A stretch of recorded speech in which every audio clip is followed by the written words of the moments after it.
Πώς πας με τα αρνητικά σχόλια?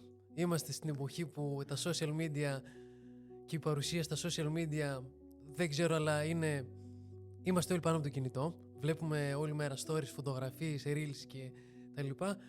Και δυστυχώς μαζί του φέρνει αρκετά hate comments. Θέλω να μου πεις πώς το αντιμετωπίζεις και αν έχεις λάβει, ας πούμε, hate comments είτε online είτε από δικούς σου, όχι δικούς σου γνωστούς, στο δρόμο σχόλια του τύπου είσαι σαν άντρας και τέτοια σχόλια. Ναι.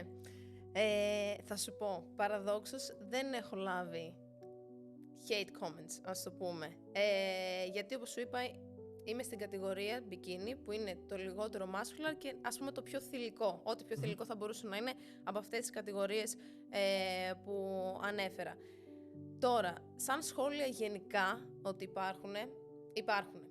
Βέβαια δεν ξέρω κατά πόσο θα μπορούσε να πεις ότι είναι hate comments. Ακούω πάρα πολύ, επειδή η διατροφή που κάνω είναι πολύ συγκεκριμένη. Τρώω τα ίδια κάθε μέρα για πολλούς μήνες. Εμένα μου αρέσει αυτό, δεν λέω ότι δεν μου αρέσει, εμένα μου αρέσει πάρα πολύ. Πάρα πολλά σχόλια για τη διατροφή.